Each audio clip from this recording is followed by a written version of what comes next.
Buonasera a tutte e a tutti. Questo incontro si inserisce nel progetto della Commissione Pari Opportunità del Comune di Udine, di cui abbiamo avuto il patrocinio per il 25 novembre, giornata contro la violenza per le donne. Abbiamo con noi stasera Fabio Berardo, storico, professore a contratto dell'Università di Trieste, insegnante al Liceo Pugliati di Sacile, ricercatore, collabora con l'Istituto regionale per la storia della resistenza e dell'età contemporanea di Trieste e per l'Istituto Friulano del Movimento di Liberazione. Ha pubblicato già per Franco Angeli editore I processi per il collaborazionismo in Friuli e giustizie della liberazione. Stasera presentiamo questo libro, Crimini contro le donne, il collaborazionismo cosacco e caucasico in Friuli, di Carocci appunto, che è stato, dobbiamo dirlo anche, realizzato grazie al sostegno dei due istituti storici. Stasera parliamo dei crimini e delle violenze e l'uso dello stupro come arma di guerra e strumento di rappresaglia contro le donne che erano state commesse dalle truppe caucasiche durante, diciamo, l'occupazione nazifascista, soprattutto nella zona della Carnia. Sono una storia dolorosa, poco indagata, almeno nella nostra zona, e Fabio Berardo, attingendo a una varietà di fonti, di archivio, ha cercato di colmare questo buco riconoscendo a questa parte, diciamo, della nostra storia e della storia delle donne la giusta importanza. Quindi sono fatti che potrebbero essere paragonabili a quelli che sono successi nel meridione d'Italia con gli episodi di violenza sessuale e fisica contro le donne dalle truppe del corpo di spedizione francese, da queste truppe nordafricane, le famose marocchinate. Questo invece è stato commesso dalle truppe cosacco-caucasiche. Quindi io, prima di entrare nel vivo del saggio, ti chiederei di farci un inquadramento storico di quello che ha significato l'occupazione cosacca anche da noi e spiegarci a quali fonti hai attinto, perché tempo fa avevi già pubblicato una parte, no, diciamo uno studio simile, però con forse meno documenti, che si chiamava Offesa all'onore della donna. Ecco. Grazie mille, buonasera, grazie a Rampi che sono invitato a questa che è la prima presentazione, no, di questo nuovo volume. Grazie per anche la presentazione anche troppo lusinghiera, e io mi tolgo subito il pensiero, scusate, prima di rispondere alla domanda, mi corre anche l'obbligo di ringraziare almeno alcune delle moltissime persone che hanno reso possibile questo libro, che mi hanno sopportato in questi lunghi anni di stesure, ristesure e quant'altro. Le cito velocissimamente, ma perché è proprio una cosa a cui tengo moltissimo, Alessia Rosso, senza la quale io non farei nulla, Giovanni Focardi, che mi ha sostenuto, molto incoraggiato, bastonato tantissimo anche su questo, Elisabetta Rezzosi, perché c'è anche il Dipartimento di Studi Umanistici che ha contribuito all'impresa, oltre agli istituti già citati, poi amici, colleghi, Irene Bruzzon, Giorgio Di Ruzzi, Matteo Vernaco, Ranna Vinci, Gloria Neme, Monica Emanuelli, Roberto Spazzali e altri che voglio citare brevemente.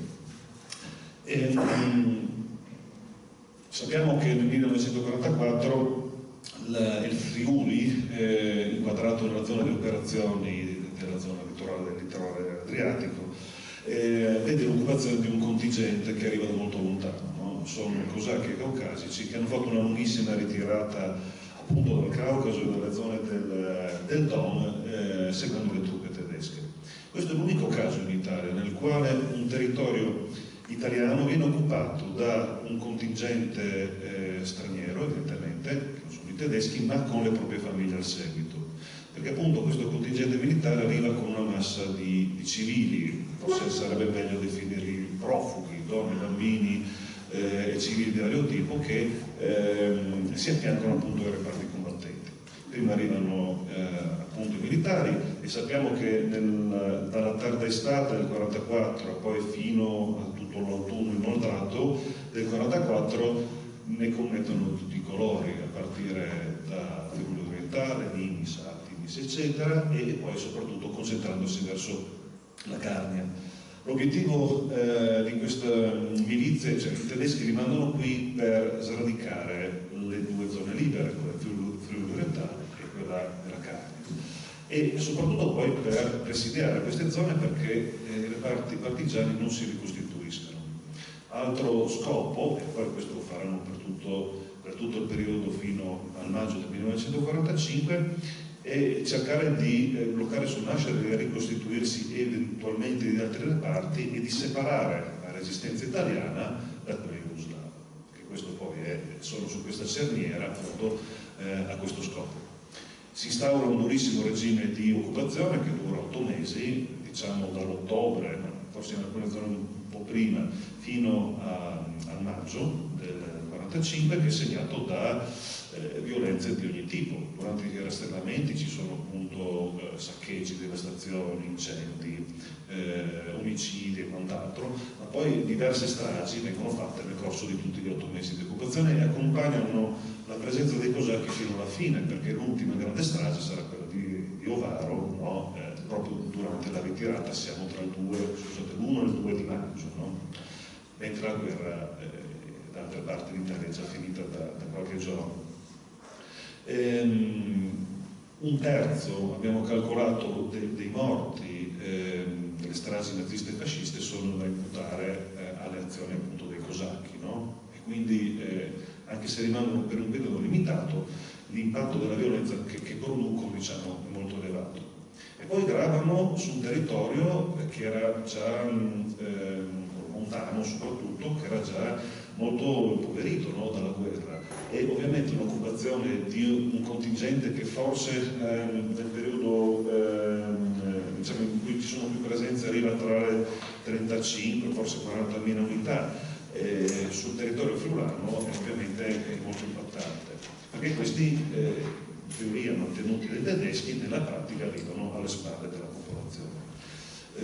Se andiamo a vedere ad esempio la documentazione, dall'ottobre del 44 fino al maggio, uno dei problemi più gravi sono appunto i saccheggi, il furto di ovini, suini e quant'altro, ma soprattutto il fieno, perché per mantenere tutti i loro cavalli, questi rubano sistematicamente il fieno alla popolazione del luogo, il che significa che non è più possibile alimentare bestiame, il che significa che sostanzialmente non si mangiano. Dopo un'estate di assedio delle due zone libere, no? E il dramma di grandi rastrellamenti dell'ottobre del 44, questo è, diciamo, il colpo finale. Tra tutte queste violenze, che erano state abbastanza studiate, insomma, dalla storiografia, e poi sappiamo che su questa vicenda c'è una letteratura sconfinata, no? Che va dalle memorie, che sono molte, molto preziose, ai romanzi. Mi viene in mente Sgorlon, Sibilla, ad esempio, forse più bello, si può dire, tra tutti, anche più nelle vogliate di Nagris, no? E poi ne sono usciti anche negli ultimi anni diversi. Dicevo, memorialistica, romanzi, ma poi molta storiografia, più o meno orientata, più o meno anche, diciamo così, revisionista, si può dire. Anche perché nascono tante memorie su questa esperienza che si articolano poi nel dopoguerra in modo molto diverso. Da una parte questa memoria molto presente di questi cosacchi come flagello di Dio, rubo l'espressione dalla definizione che dà l'arcivescovo Locano, quando scrive le sue relazioni, all'altra Poireint, questa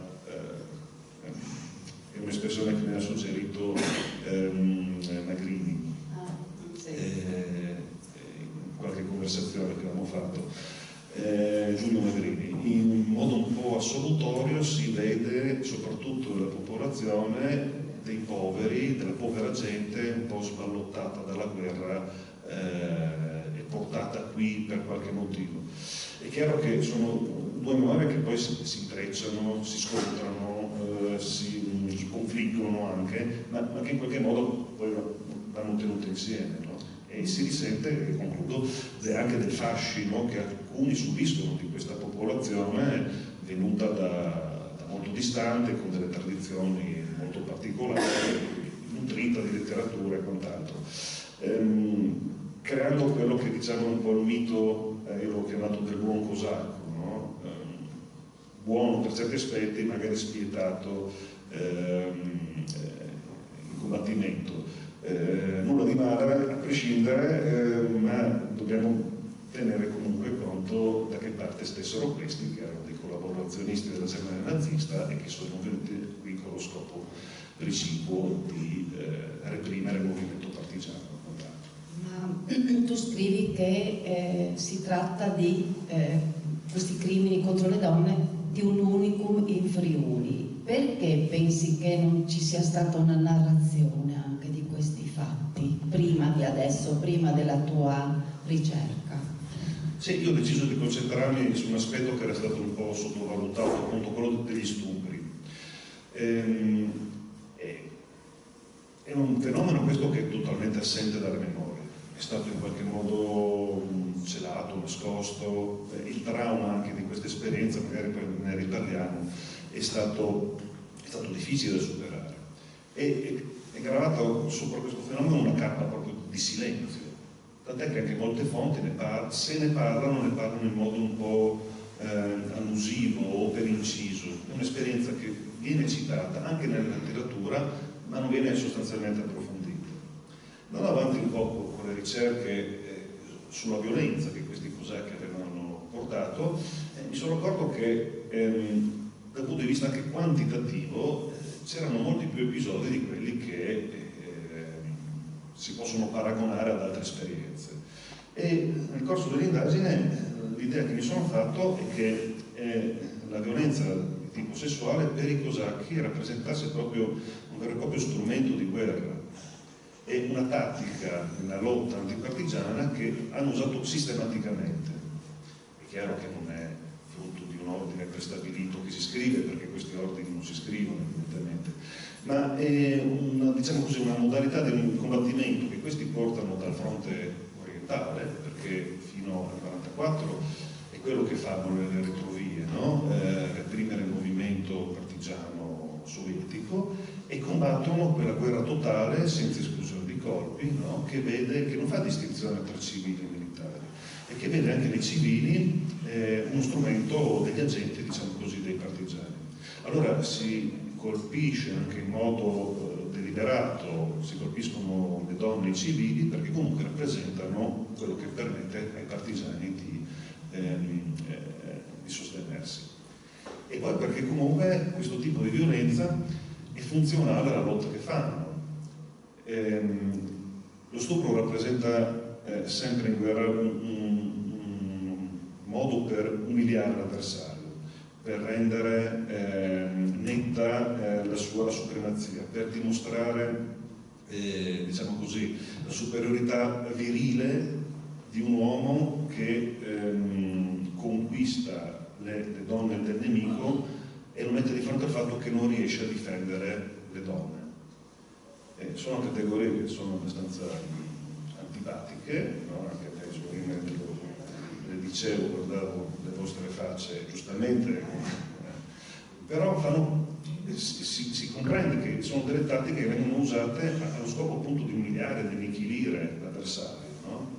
Ed è molto frequente che poi accade qui che questi stupri, proprio per questa ragione, siano indiscriminati, quindi tocchino donne di ogni età, condizioni, anche che non c'entrano magari con il movimento resistenziale, e molto spesso avvengano anche in pubblico, per rimarcare, per rendere ancora più evidente questa offesa, come viene chiamata, all'onore, questo sfregio. E nel nostro caso, e questo poi lo rende ancora così peculiare, ha anche diciamo così, il sapore di una conquista del territorio, perché questo poi fanno, no? Arrivano nel territorio, e questo tipo di pratica serve anche a questo scopo. Allora sembra che stia parlando di Tamerlano, Gengis Khan e questi aspetti, no? Però sono pratiche che anche durante la seconda guerra mondiale sono presenti, evidenti. Si citavano le marocchinate, no? Ma le possiamo vedere anche in quelle truppe turchestane che passano anche dal Friuli, poi vanno nell'oltrepo pavese, no? Lo si vede anche nello stupro come pratica che usano nazisti e fascisti, no? Con diverse modalità. Però qui l'impatto della violenza è devastante, numericamente e meno nella zona di operazioni, è il fenomeno più rilevante, perché nella sostanza gli stupri, diciamo così, anche qua magari sembra che ne riparliamo, accertati, quindi quelli denunciati, evidenti, siamo intorno a più o meno le 120 unità, però altrettanti, se non di più, sono quelli che vengono, diciamo, derubricati come tentati. È chiaro che poi ci sono tutta una serie di meccanismi, no? Sì, perché non si riesce a capire, no? Da come lo descrivono sia i medici che...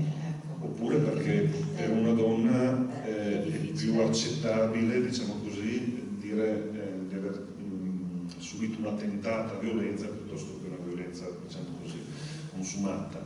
E poi perché la contabilità è complessa. Alcune fonti, ad esempio ad Ampezzo, piuttosto che in altre località della Valle del Tagliamento, li registrano come parecchi molteplici diversi, svariati, il che rende molto difficile, no? Quantificarli, no? Ecco, mi pareva che ci fossero tutti gli elementi, cioè, al di là poi della contabilità, perché poi non è che fossero 150 cambierebbe per molto, però al di là della contabilità ci sono tutti i presupposti per considerarli dei crimini di guerra, evidentemente, ma un fenomeno rilevante anche sul piano quantitativo che ci mette in questo caso in relazione alle stragi agli episodi di violenza più efferati avvenuti durante la seconda guerra mondiale. Sì, diciamo che stupro come strumento di guerra, come arma di guerra, è una cosa che si replica negli anni, l'abbiamo vista nell'ex Jugoslavia, lo vediamo in Africa, oltre alla schiavitù, a questi rapimenti, insomma. E tu dedichi anche un capitolo, se così vogliamo dire, al fatto del riconoscimento dello stupro, del delitto di stupro come arma di guerra, e parti dalla Convenzione di Ginevra del 49, poi arrivi alla ultima diciamo, risoluzione del Consiglio di Sicurezza del 2019, dove lo stupro viene riconosciuto come arma di guerra proprio. Ci parli un po' di questo percorso penale, di questo riconoscimento del percorso penale? Allora, il percorso si arriva molto tardi in realtà alla definizione dello stupro come crimine di guerra. Siamo negli anni 90, 96, evidentemente sulla scia di quello che è successo nell'ex Jugoslavia e poi nel Ruanda. Dobbiamo attendere il 2008 perché lo stupro sia definito un crimine contro l'umanità. E poi il 2015 perché si è definito un'arma di guerra e si facciano anche dei provvedimenti all'ONU per in qualche modo cercare di limitare. Questi sono, diciamo, gli ultimi passi, no? Però la definizione dello stupro come parte, diciamo così, più o meno inevitabile del conflitto parte molto prima. Le convenzioni dell'Aia mi pare sia dell'899 e poi quella del 907 lo contemplarono, però lo definivano come un attacco all'onore, alla rispettabilità delle persone, cosa che rimarrà ad esempio anche nel nostro codice penale fino appunto sempre a questo benedetto 96. Nella seconda guerra mondiale ci sono le convenzioni fatte aggiornamenti, diciamo, della Convenzione di Ginevra, però non è definito come un crimine di guerra, tant'è che infatti il Tribunale di Norimberga non processa nessuno per questo tipo di reato. Gli stupri vengono invece messi come capi di imputazione nei processi che fanno gli americani per le violenze successe a Nanchino, ma lì lo stupro si è calcolato che siamo sulle centinaia di migliaia di donne che vengono violentate vietate dall'esercito giapponese. Poi con la convenzione poi del 49 viene sempre inserito come appunto diciamo così, un reato contro la rispettabilità e l'onore della persona. Non va bene farlo, ma non è un vero e proprio crimine di guerra. Anche l'ulteriore aggiornamento del 77 più o meno si mette su questo solco. Appunto, dobbiamo solo aspettare gli anni 90, no? E con tutto quello, quando la guerra ritorna un'altra volta sostanzialmente. E questo è un po' un problema anche quando leggiamo le carte, perché se andiamo a vedere quelle dei tribunali, ad esempio, la violenza sessuale praticata appunto dai cosacchi, dai tedeschi, dai fascisti, fa fatica a entrare tra le violenze che vengono imputate ai collaborazionisti. E se ci entra, penso ad esempio al processo contro la banca, contro Guedi e quant'altri, di solito è, diciamo, la punta dell'iceberg e non sostanzia diciamo così, un certo tipo di condotta fascista di per sé stessa, ma concorre insieme all'altro tipo di tortura, quindi non è preso in modo a sé stante. Abbiamo detto prima che diciamo, si capisce che c'è una certa difficoltà a denunciare lo stupro e si cercano, diciamo, si fanno anche dei giri di parole. Nelle stesse lettere che ad esempio vengono scritte sia dall'arcivescovo sia anche ai prefetti. Ecco, che tipo di linguaggio veniva usato? Tu hai accennato prima, ma se ci fai magari qualche esempio rispetto alle fonti e ai documenti che hai trovato. Ecco, una delle difficoltà di questa ricerca è stato proprio rileggere, diciamo, le fonti e cercare queste informazioni, diciamo, un po' in filigrana, un po' in controluce. Perché molto spesso questi episodi sono definiti attentati all'onore, oppure offesa all'onore, oppure in certe occasioni, che ne so, è scritto una donna è stata presa dai cosacchi, oppure c'era segnato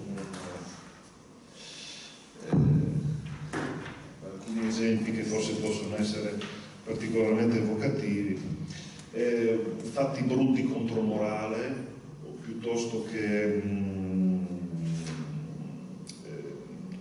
la donna è stata oppressa. Cioè, sono tutte formule in qualche modo eufemistiche, sono quasi sempre frasi fatte, quasi mai è citato la parola sesso o stupro, ad esempio, no? Talvolta l'atto. Ecco, secondo me c'è proprio espressioni, diciamo, molto brevi, eufemistiche, poche righe, frasi fatte, per un po' anche rimuovere quello che è un crimine un po' che tocca un aspetto comunque legato alla sessualità e molto spesso rimosso, impronunciabile. Probabilmente, scusa, sì, anche legato alla morale del tempo, sì. Perché nelle famiglie, ne parlavamo prima, una famiglia contadina con una grossa potenza patriarcale all'interno, essere disonorate voleva dire anche disonorare tutta la famiglia, quindi credo che ci sia stato anche questa difficoltà. Mi immagino, non so, i preti quando scrivono sono state violate, sono state prese, credo che sia anche forse un modo anche per difenderle, perché venivi isolata da donna, credo, no? Ecco, in quel contesto, credo che sia stato difficile. E anche poi il fatto che molto spesso le denunce passano appunto attraverso i sacerdoti, che ad esempio in Carnia sono tra le poche figure che rimangono sul territorio e in qualche modo cercano di aiutare, di gestire. Allora, io credo che per una fanciulla carnica andare a denunciare al sacerdote una cosa del genere sia il processo doloroso di per sé, ma sia comunque ancora più difficile. E qua si vede anche la mentalità, ovviamente poi tanto più magari il sacerdote anziano lo si vede ancora di più, di difficoltà di affrontare un tema che esula, diciamo così, da quello che è il suo lavoro, attuale. C'è c'è il fatto che ancorché fossero violenze di guerra, siano violenze di guerra, ma tuttavia per l'appunto è un crimine contro l'onore, cioè la donna è comunque può essere ritenuta responsabile e colpevolizzata. Certo. Sì. Quindi anche queste formule del clero a volte sono, credo, anche protettive delle loro fedeli, molte donne, perché è sulle singole vite delle donne che poi peserà la vita dopo, perché ci sono gli uomini, i mariti dispersi per tutta l'Europa, l'Africa, magari anche l'Asia, e saranno loro le colpevoli di ciò che succede. Quante sono le gravidanze dopo le violenze? Certamente, infatti nelle formule che usano i sacerdoti, soprattutto all'inizio, quando con i rastrellamenti ci sono un numero maggiore di violenze, in ogni paese loro non citano mai i nomi, ad esempio, citano solo il numero complessivo. Certe volte dicono, ad esempio, sono donna sposata o nubile, ecco, questi sono gli elementi. Nomi, circostanze anche dell'avvenuta violenza emergeranno solo durante il periodo di occupazione, quando i numeri calano, e queste informazioni sono funzionali, che ne so, a dare un po' di assistenza, ad esempio, a queste donne. Però sì, c'è un riservo, no? Protettivo assolutamente. Quello che mi preme sottolineare è che sono, e grazie quasi solo a questa indagine fatta dal clero, che sono emersi i numeri più evidenti. I Gordani, ad esempio, no? Che subito dopo i rastrellamenti dell'ottobre del 44 mandano un questionario per tutte le parrocchie, e fate conto che la prima domanda è: ci sono stati danneggiamenti alle chiese, omicidi? La seconda è: ci sono stati stupri, che loro ovviamente chiamano offese all'onore. Quindi questo vi dà già la rilevanza del fenomeno, no? La stessa cosa accade anche nel Friuli orientale, ovviamente, no? Anche qui abbiamo solo dei dati all'inizio, no? Però se possibile le forme eufemistiche sono ancora più estese. E lei dice benissimo, perché c'è anche la colpevolizzazione della vittima, nel senso che c'è anche questa idea che la donna deve mantenere il proprio onore, perché il suo onore rappresenta il suo, quello della famiglia, della comunità, della nazione, no? Quindi in qualche modo c'è questa colpevolizzazione di dire: non sei riuscita a evitare questo aspetto. Mi ha colpito una circolare che non conoscevo, quella circolare della Repubblica Sociale Italiana, che viene diffusa nel dicembre del 44 nelle nostre zone, in cui diciamo che si intitola dunque, vediamo un attimo dove vederlo, si intitola, ecco, abusi a danno di italiani da parte di fuorilegge e stranieri. Allora, intanto mi stupisce che la Repubblica Sociale Italiana, in un territorio adriatico-pustelan dove si emani una circolare, quindi sarà stata autorizzata dall'esercito tedesco, immagino, no? Ecco. Però dentro a questa circolare, appunto per il problema di difesa della razza, diciamo, c'è anche che la vittima può essere richiesta di essere sottoposta ad aborto per motivi di onore. Allora, sono due cose che mi colpiscono. Devi denunciare alla polizia il fatto che sei stata violentata e quindi loro avviano un'indagine su di te, ecco, per permetterti di abortire. L'aborto, visto dalla parte dei fascisti, non riesco a concepirlo, ecco, perché erano a tutela della famiglia. Altra cosa, difesa della razza, qua si parla da parte di fuorilegge stranieri, quindi potevano essere anche nemici della Repubblica, quindi potevano essere anche i partigiani, potevano essere anche gli slavi. Ecco, cosa ci spieghi un po' dove l'hai trovata, se ci sono dei precedenti, diciamo, se questa circolare era stata diffusa in Italia anche da altre parti? Sì, questa è una circolare che viene diffusa in Italia nella tarda estate del 44. In Friuli viene diffusa nel dicembre. Mi pare del tutto evidente che viene diffusa subito dopo i rastrellamenti appunto dell'ottobre del 44, settembre-ottobre, quando anche le autorità fasciste devono registrare che ci sono state delle violenze che loro non riescono a contenere e che non fanno loro gioco, evidentemente.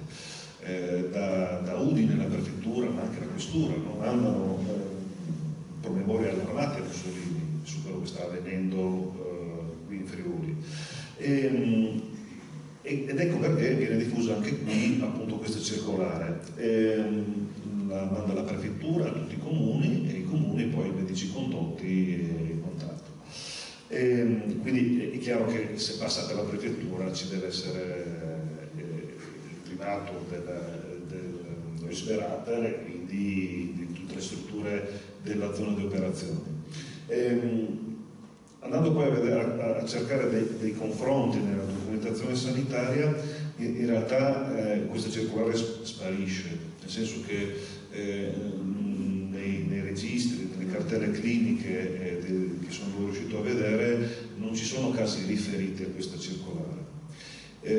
L'arcivescovo di Udine e il vescovo di Gorizia, appena questa notizia viene diffusa, allarmatissimi, si scrivono diverse lettere per dire oddio, questi stanno autorizzando l'aborto, bisogna evitare a tutti i costi che questo accada. In realtà credo che poi il problema non si ponga di fatto, perché le condizioni sono molto stringenti per autorizzare l'aborto. Si dice che appunto va fatta un'indagine, bisogna che ci sia un'esplicita attestazione della donna di essere stata violentata appunto da stranieri appartenenti non a razza ariana, oppure, che qui vuol dire anche tutti gli slavi, per dirne uno, oppure a nemici della Repubblica Sociale, che vuol dire tutti i partigiani evidentemente, anche rinnegati e fuori legge, estende in modo veramente ampio, no? Questa possibilità. È un po' copiata da quello che sta avvenendo in Germania nello stesso momento, no? Alcuni territori vengono occupati e ci sono già lì delle violenze fatte dai sovietici alle donne tedesche, come diciamo vendetta, rappresaglia per quello che era accaduto nel 41. Di là si fa una politica più stringente. Tutte le donne tedesche, se violentate dai sovietici perché il nemico politico e razziale possono abortire, invece se sono state violentate da occidentali invece no. Invece da questa parte la Repubblica Sociale si distingue ancora una volta per una legislazione ancora più stringente, ancora più estesa. Dicevo, non ho trovato documentazione che provi il ricorso a questa circolare, ma perché credo che fosse particolarmente umiliante per una donna sottoporsi a questo tipo di procedura e secondo me voleva anche in qualche modo riconoscere un'autorità che non si riconosceva più, e credo che se avesse voluto ricorrere a un aborto, per quanto fosse legale al tempo, avrebbe provveduto con altri mezzi che non evidentemente questo, ma ci dà l'idea di quanto anche le autorità della Repubblica Sociale fossero preoccupate per il diffondersi di queste violenze, che anche loro registrano in modo molto puntuale. Ecco, rispetto appunto agli aborti, tu dicevi uno magari se lo procura in altro modo, appunto dai verbali, dalle cartelle di Tolmezzo, perché tu hai indagato gli archivi dell'ospedale di Tolmezzo, no? E anche dopo successivamente quelli del manicomio. Ci sono tracce di questi, diciamo, possibili tentati aborti, perché io leggevo qua, ad esempio, che c'è aborto incompleto al secondo mese, metrorragia da aborto, ecco, probabilmente ci sono stati anche degli aborti, cioè delle donne che se lo sono procurato pur di non sottoporsi a quella che veniva considerata una vergogna, un disonore, un'emarginazione a livello sociale proprio in quel momento. Allora, sono carte che sono molto difficili da interpretare, anche perché, non solo perché sono dei documenti molto tecnici, ma anche perché anche gli stessi sanitari sono molto reticenti quando compilano le cartelle. Anche quelle che registrano le violenze di solito riportano solo violenza, shock e 2, 4, 5 giorni di ricovero e poi vengono dimesse. Ho notato però che nei mesi, diciamo nei 2 o 3 mesi che seguono la fase più acuta dei rastrellamenti, nell'ospedale di mezzo cominciano a essere un po' più numerosi i casi di donne che vengono ricoverate per le conseguenze di un aborto, che quasi sempre vengono registrate come un aborto da sforzo, da eccessivo lavoro.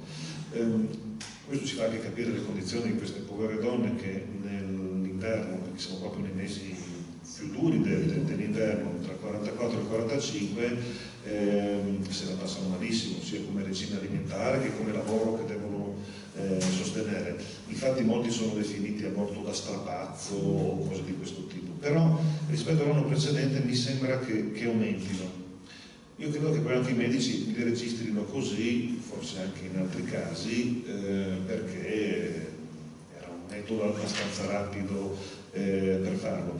Credo però che questo sia un po', diciamo così, solo un indizio, perché anche l'ospedalizzazione non era così diffusa, sia del parto che tutto quello che aveva a che fare, no? E quindi in ospedale arrivano molto spesso le donne che non possono fare diversamente e che tendenzialmente abitano vicino alla zona dell'ospedale stesso, perché credo che da Timau, Paularo, piuttosto che anche a un pezzo, Prato-Carnico fosse stato comunque molto complicato arrivare fino a Tolmezzo. Però ecco, si nota questo aumento, ecco, di questi episodi. Invece per quanto riguarda i ricoveri poi, diciamo, in manicomio, perché anche lì tu hai indagato quanti sono stati, si legge anche lì delle diagnosi che venivano fatte appunto dal medico, chiamiamolo così, dal medico condotto, che però erano copiate, non venivano indagate le cause, giusto, dell'internamento, io dico manicomio, non del ricovero, perché vorrei sapere ad esempio se tu hai studiato dei casi, se puoi darci delle testimonianze, delle situazioni, tu non hai messo i nomi e i cognomi, dici le ho identificate con le iniziali, no? Ecco, se puoi parlarci anche di questo, ecco, per forza di cose, no? Ma, lo spoglio delle cartelle dell'ospedale psichiatrico era per cercare di capire il dopo, che di solito è una dimensione totalmente ignorata dalle carte, no? Perché i documenti che avevo visto fino a quel momento erano: succede questo episodio, però poi non si sa nulla della donna o di quello della famiglia e quant'altro. L'intuizione mi è venuta pensando che evidentemente lo stupro comporta sempre dei traumi. In alcuni casi questi possono più o meno venire superati in qualche modo, in altri portano invece a delle vere e proprie patologie. Allora, andando a indagare queste, che sono poi le uniche che hanno lasciato qualche traccia, perché del vissuto poi privato, intimo, molto spesso le fonti non ci sono. Un rammarico è di non essere riuscito a fare interviste, però mi sono sempre anche chiesto chi mi avrebbe mai parlato, raccontato di un episodio del genere. Allora, andando a indagare la dimensione del trauma, l'ospedale psichiatrico provinciale di Udine restituiva tante cartelle cliniche di donne che avevano subito abusi di vario tipo. Tra tutti forse c'è un caso emblematico di una giovane ragazza di Paularo che lavorava un po' in famiglia, un po' dalle suore, e che nella diagnosi c'è scritto viene presa dai tedeschi con dai cosacchi. Questa probabilmente viene contagiata con la sifilide, perché poi ha delle malattie che sono dipendenti da questo tipo di malattia, e subisce diversi ricoveri, il primo nel 1945, poi viene rimandata a casa e poi ritorna in ospedale psichiatrico. Fanno sprofondare queste cartelle in un abisso nero, di dolore, insomma, perché ci danno una dimensione di quello che sono degli strascichi di lunghissimo periodo, no? Con alcune anche conseguenze che si manifestano anche anni dopo. Alcune donne ad esempio vengono ricoverate nel 46, nel 47, nel 48, no? Quindi c'è una pentola, diciamo, che bolle, che poi a un certo momento non si riesce più a sì, ci sono ricoveri anche temporanei, nel senso che dopo, non so, leggevo di una persona, forse di una donna, dove era stata ricoverata per melanconia, che dopo un certo periodo sembra riprendersi, viene affidata alle cure dei parenti, dopo non rientra, cioè saranno stati pochissimi casi, anche però perché sono queste cose, questi ricoveri, diciamo, internamenti temporanei anche che mi hanno colpito anche questo. Anche perché appunto poi la dimensione è quella di, non è una cura particolarmente attenta a questo tipo di trauma, no? Molto spesso sono registrate con appunto melanconia, depressione, no? E solo andando un po' a indagare si capisce quali sono le cause, anche perché molto spesso i medici sembrano non curarsene particolarmente dell'origine, no? di questo trauma. Le diagnosi sono fatte con poche righe, soprattutto durante il periodo della guerra quasi mai vengono intervistate queste donne. Le si cura o con delle terapie farmacologiche o con l'elettroshock, che è una cosa che poi va avanti molto, molto a lungo. La dimensione della cura sembra essere molto limitata e queste poi passano in ospedale psichiatrico anche periodi molto lunghi. Ecco. Vengono appena possibile restituite poi alle cure dei familiari, perché si pensa che lì possono essere in qualche modo più accolte. Quello che mi ha così molto impressionato è che sono delle fonti che, al di là poi del trauma della singola vicenda, vi restituiscono l'impatto della guerra sui civili in modo veramente molto forte. Perché tante volte lo stupro, ad esempio, subito da alcune donne, è, diciamo, una delle diverse cose che accade. E si capisce che molte delle donne che finiscono poi in ospedale psichiatrico hanno dei disagi che dipendono dalla situazione economica. Grazie, con il figlio, che so, prigioniero, il marito richiamato, oppure fortissima ad esempio la presenza di donne che non riescono o a elaborare il lutto o non hanno notizie delle persone che magari torneranno 1, 2, 3 anni dopo, piuttosto che delle sfollate, sempre per tornare ai cosacchi, quelle da Lesso, Trasagis, questa zona qui, molte riparano verso Soppo, verso altri paesi, ma alcune non sanno dove andare sbattere la testa, altre non sanno come mantenere i figli, altre si trovano, c'è un caso di una ormai settantenne che viene ricoverata anche questa per uno stato depressivo, perché vedova, i figli sono presi dai prima repubblichini, poi dai partigiani jugoslavi, poi uno ritorna, poi l'altro no, poi la casa viene saccheggiata, poi non riesce a mettere insieme il pranzo con la cena, insomma, però vi dà, secondo me, la dimensione proprio dell'impatto della guerra sulle donne e sui civili da una prospettiva che non credo sia stata ancora studiata, ecco, del tutto. Almeno non da noi, insomma, se ci sono altre situazioni, poi ci sono anche, diciamo, gli episodi invece di, chiamiamole così, storie d'amore, affetto, però ci sono anche le condanne, perché ci sono dei casi appunto delle donne a cui tagliano i capelli, perché sono andate, diciamo, col nemico, cosa che succedeva, no? C'è anche quella lettera che scrive quella giovane che dice mi sono innamorata, sì, ecco. Sono molto meno, no? Molto meno, certo. Di alcune relazioni, diciamo così, consenzienti tra donne friulane e militari. C'è una molto tenera di una fanciulla che dice mi sono innamorata di questo cosacco del cubano, appena finisce la guerra torniamo in Russia, ci sposiamo e quant'altro. Ci sono alcune memorie di almeno un paio di donne che sarebbero partite con i cosacchi in ritirata, no? Per seguirli, però sono casi un po' residuali, ecco, rispetto alla percezione delle donne di questo esercito, che è di vero e proprio terrore. Allora, io chiederei se ci sono delle domande, degli interventi su questo argomento, se c'è qualcuno che vuole chiedere qualcosa rispetto al libro, se ci sono curiosità, altrimenti magari... Nella caserma dove abito via 4 novembre era la sede delle truppe cosacche. A Cividale esistevano 2 presidi forti, c'era la caserma Francescato che era la sede del comando tedesco, mentre la caserma degli ex alpini, l'artiglieria alpina, era la sede delle truppe cosacche. Io ricordo, dato che prevalentemente si cita sempre la realtà della Carnia come terra promessa ai cosacchi, non so se corrisponde al vero che durante la grande ritirata i tedeschi avevano promesso questo territorio che non era in grado di soddisfare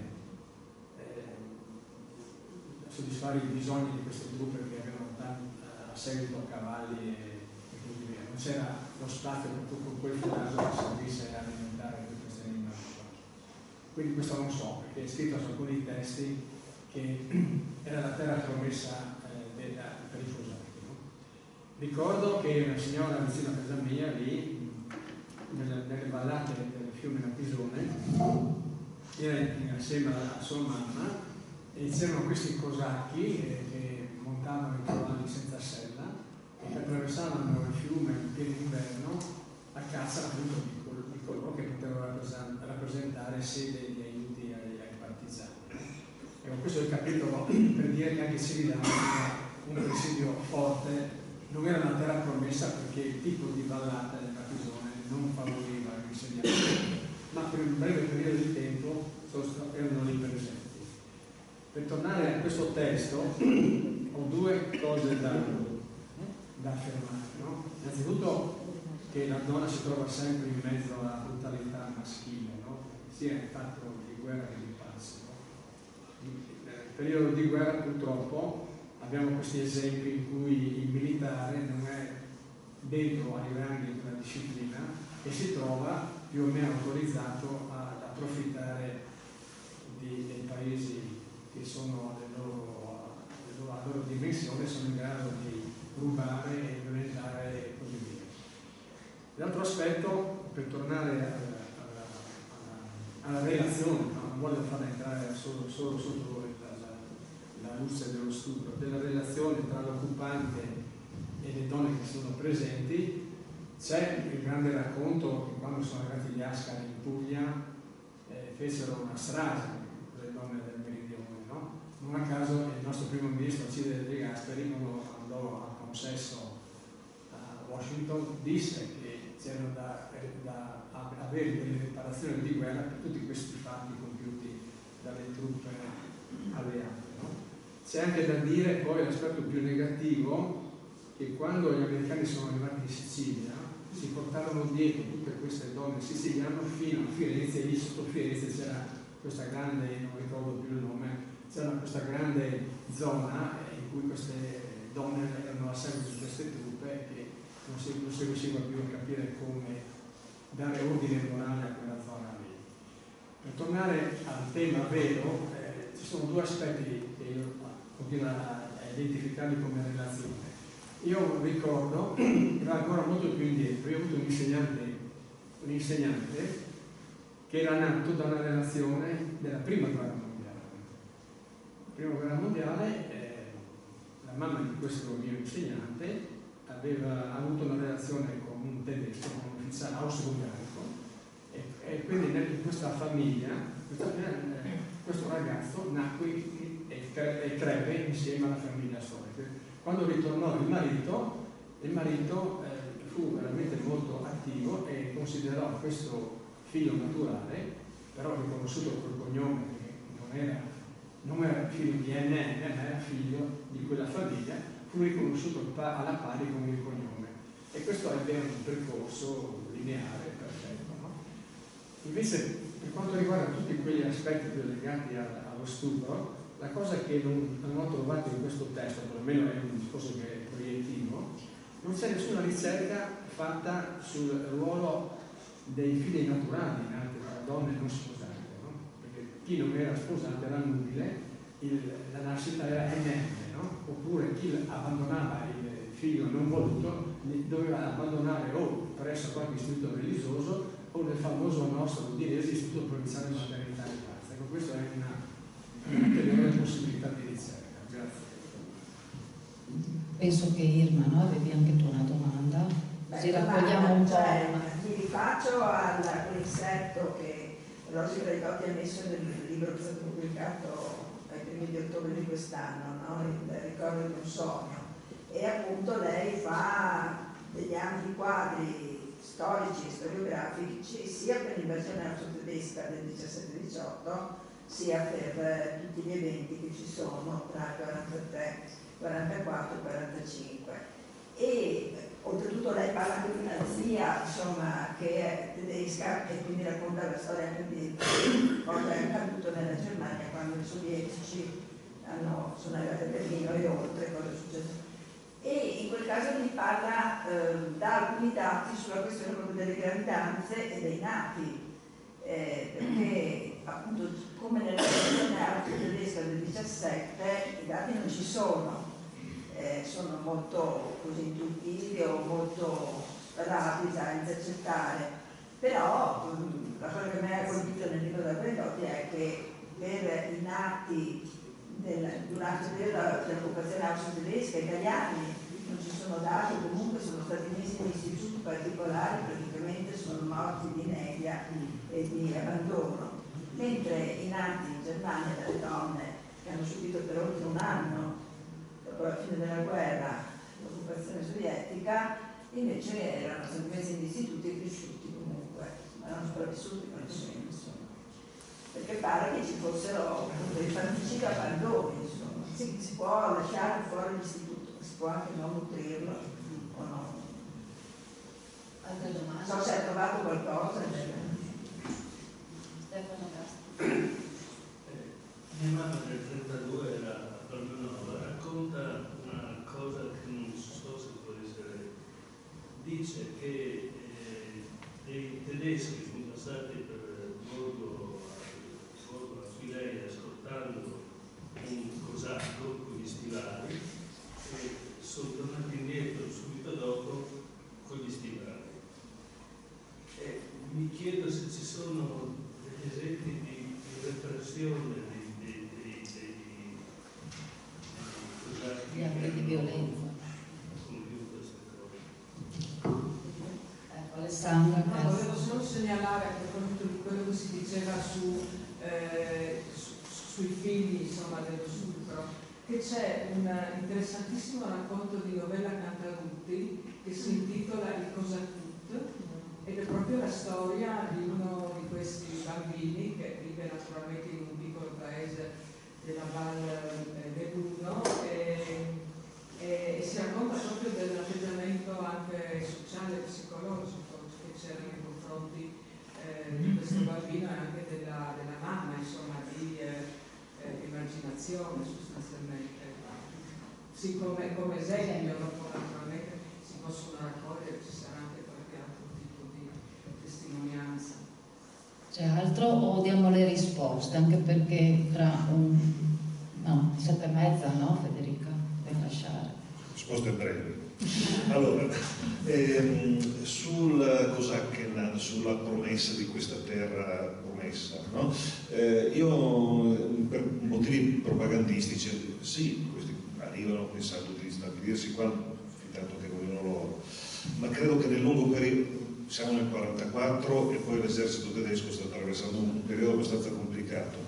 Nel lungo periodo io credo che fosse improbabile che i tedeschi volessero mettere proprio qui, in una zona su cui avevano interessi, mire nessuniste, eccetera, eccetera, una popolazione complicata da gestire, dico proprio popolazione ed esercito come quello dei cosacchi.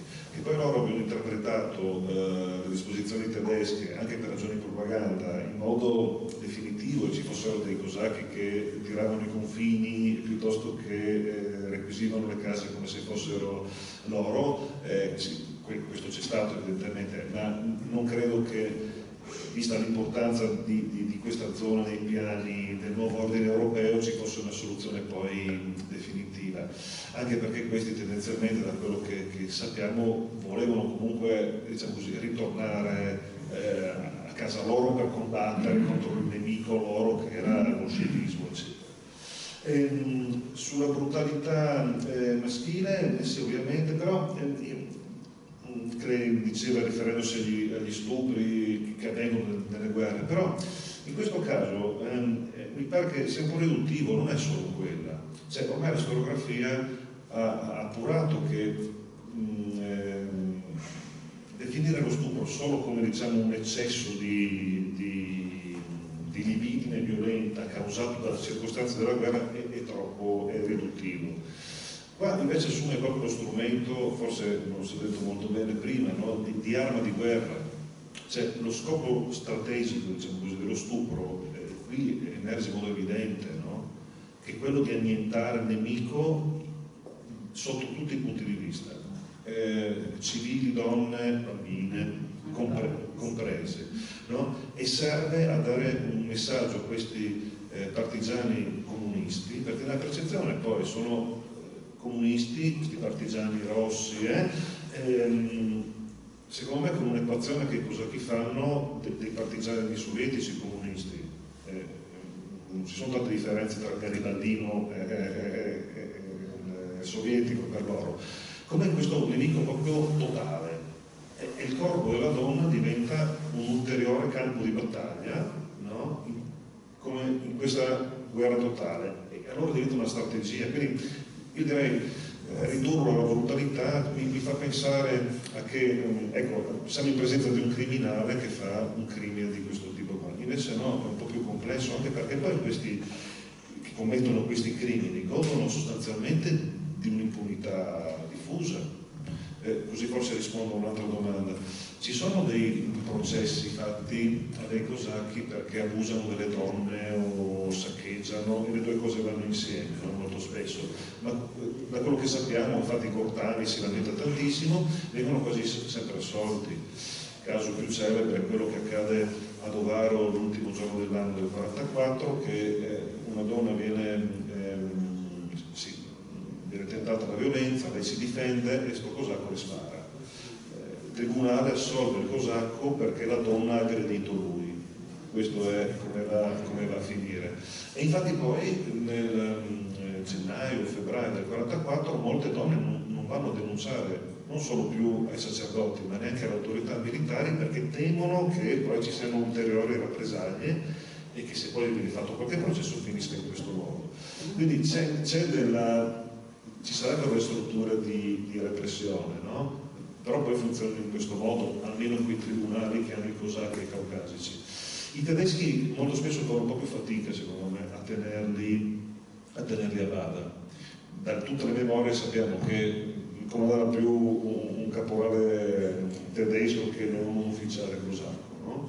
Però in realtà poi anche i tedeschi fanno questo gioco qui, soprattutto durante i rastrellamenti, li fanno combattere, diciamo così, nel modo in cui sono abituati, sono anche loro tolleranti sugli eccessi che vengono fatti. Scusate, che ne so, in Ponzo, famoso perché c'è Don Treppo che difende le donne e quant'altro, prima passano i tedeschi con i reparti più abili e quant'altro, e poi lasciano sostanzialmente mano libera ai cosacchi che seguono. C'è un sergente piuttosto che un maresciallo che gestisce questa massa qua, e questi in qualche modo poi chiudono un occhio, ne chiudono due, perché se sono funzionali a reprimere il movimento partigiano, questi eccessi sono in qualche modo tollerati.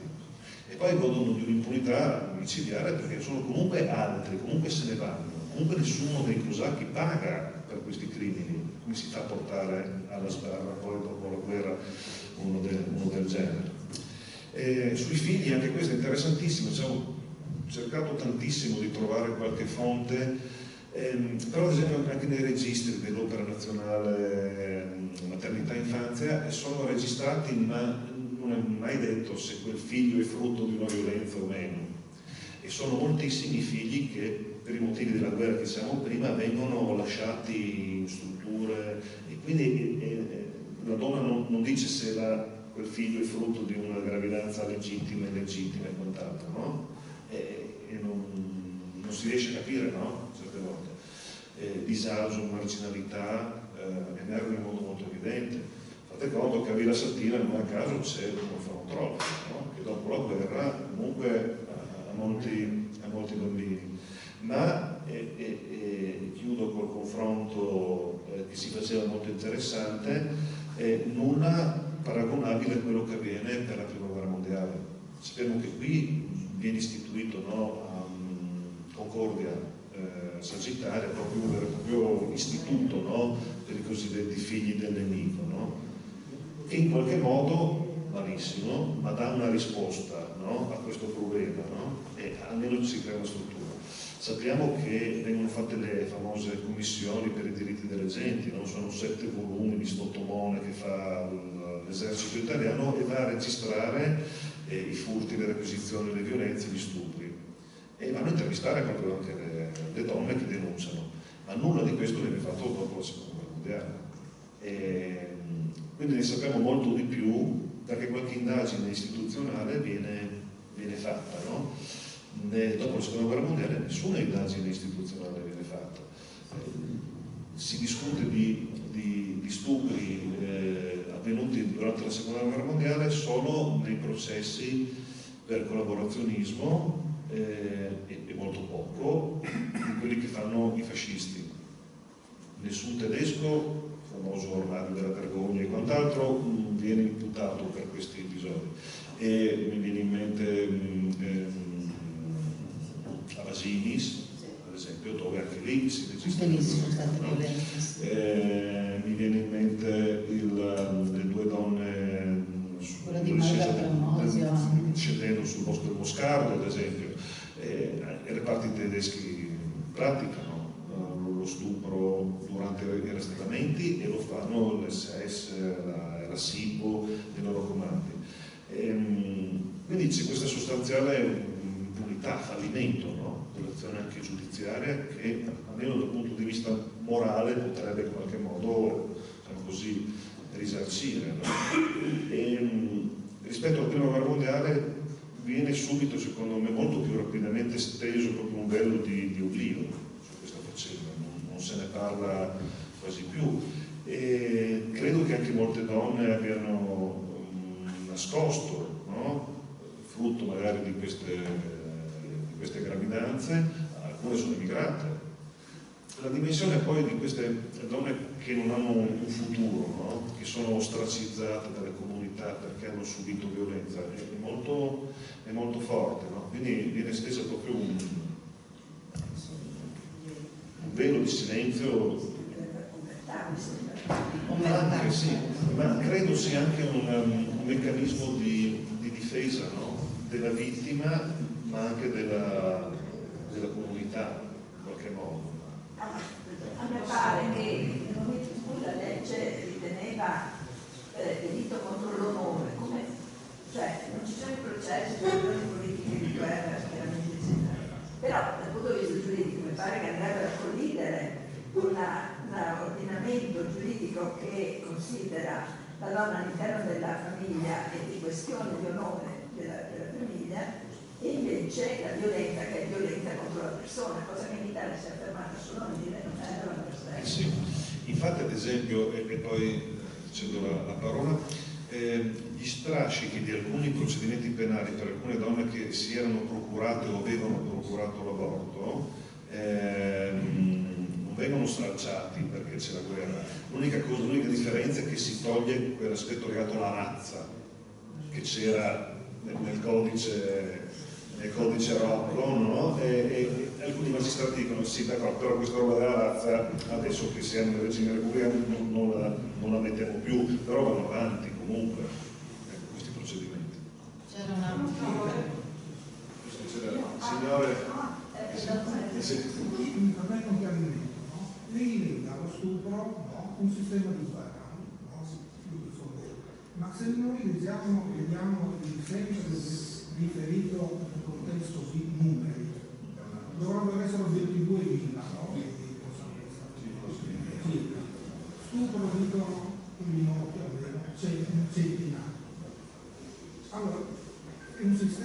guerra non viene tanto chiaro, mentre gli altri eventi, come ha portato il signore l'esempio al sud, in effetti i marocchini è stato in pratica un premio dato ai militari per aver sfondato il casino e non potete fare quello che magari dopo si identifica.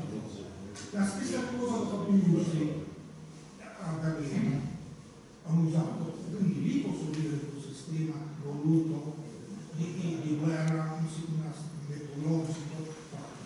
Quindi ritengo più che sia stato un qualcosa di individuale, di anomalia, non voluto. Io francamente non sono molto d'accordo perché allora, no, ma guardi,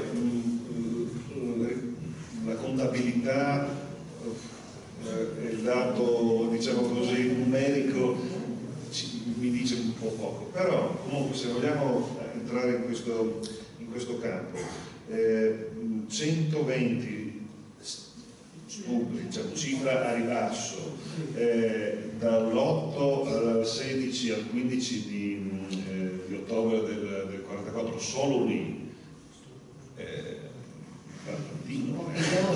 Cioè, nel senso, se andiamo a vedere sulla cartina come si sviluppa, vediamo che ogni centro, ogni paesino, ogni borgata che viene toccata in qualche modo, dove passano queste truppe, ha degli episodi di violenza. Per quello dico sistematico, anche se non mi convince molto. Se ci fosse stato un episodio di eccesso localizzato, per esempio questo reparto è particolarmente come?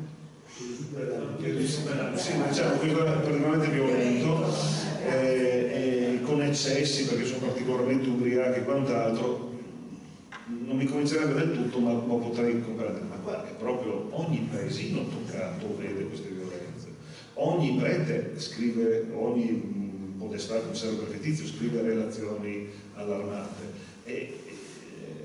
Se la mettiamo in una cartina vediamo che ci sono 2, 3, 4 casi sicuramente accertati e lì si dice alcune decine tentati e quant'altro. Si vede, se lo mettiamo in una carta, si vede che sistematicamente quando questi avanzano ci sono le violenze. Quindi ecco perché è uno strumento di guerra, ecco perché secondo me non possiamo ridurlo all'eccesso del singolo, ma è una pratica diffusa.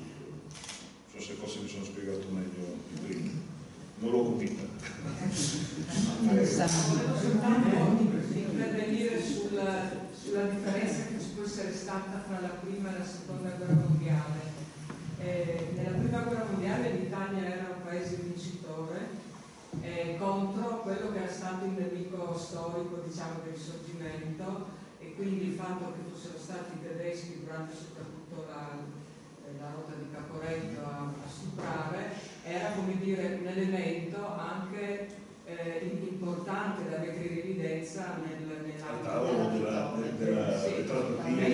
invece nella seconda guerra mondiale l'Italia era un paese che aveva perso la guerra, poi in una situazione di grande complicazione in cui i tedeschi erano stati precedentemente gli alleati, in più alla fine della guerra i governi che si succedettero fecero di tutto per non fare accuse di crimini contro i tedeschi, perché altrimenti ci sarebbero state le accuse di crimini anche contro l'esercito italiano, e quindi tutta questa questione dei crimini di guerra fu tacitata del tutto in qualsiasi senso, quindi anche questi relativi agli stupri. Secondo me questa è la motivazione per cui nel dopoguerra italiano, del secondo dopoguerra, non si è parlato di questi fatti. Sì, anche perché quelli di massa, della ciociaria, anche questi, no, vengono, quelli contiamo a decine di migliaia, no? E vengono in qualche modo.